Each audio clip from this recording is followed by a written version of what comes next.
Vaig començar a venir el mes de setembre per fer la formació per la prova d'accés a la Universitat Major de 25 anys.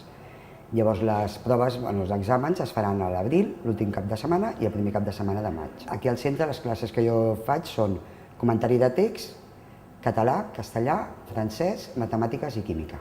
La part científica, l'haig d'escollir perquè és la part per poder accedir a les ciències de la salut, perquè jo vull estudiar infermeria.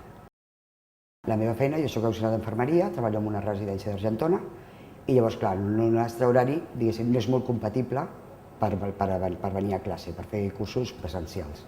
Llavors, tu has de compaginar una mica o demanar canvis a les companyes per faltar el menys possible al curs, o sortir de treballar, venir corrents cap aquí, o a la inversa, o sortir d'aquí i haver d'anar a treballar, llavors tu intentes combinar la manera possible.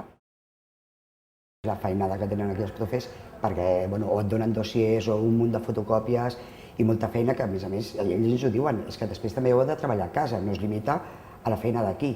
Entre classes i tot, a veure, jo penso que quasi bé com una jornada laboral. Jo crec que hauré de fer un esforç extra sobre totes les assignatures que vaig més fluixa. Vull dir, anar fent més colzes, que és el que en realitat per estudiar s'ha de fer molt de colzes, a classe, a casa i anar estudiant. Comptant que provo, jo l'any vinent vull ser universitària. Que el treball amb les persones és una cosa que t'agrada o no t'agrada. I és una feina que t'ha d'agradar. Llavors, per exemple, quan tu estàs treballant d'auxiliar, que fas unes tasques, diferent, evidentment, als d'una infermera, però si tu ja ets infermera i a més tens uns coneixements i una experiència com a auxiliar d'infermeria, tot el que tu li pots donar a aquesta persona és el doble. Ara, per exemple, sent auxiliar, tens inquietuds, tens coses que tu saps que pots fer, però estàs limitada perquè realment per la teva titulació no pots fer. El del tema de l'esforç penso que és una capacitat però és de cadascun.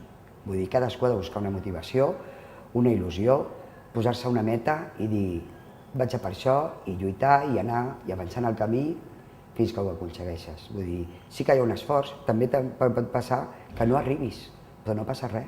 Vull dir, no arribem, no passa res, ho hem intentat. El meu somni, que no és un somni, que pot ser una realitat, ser una bona infermera.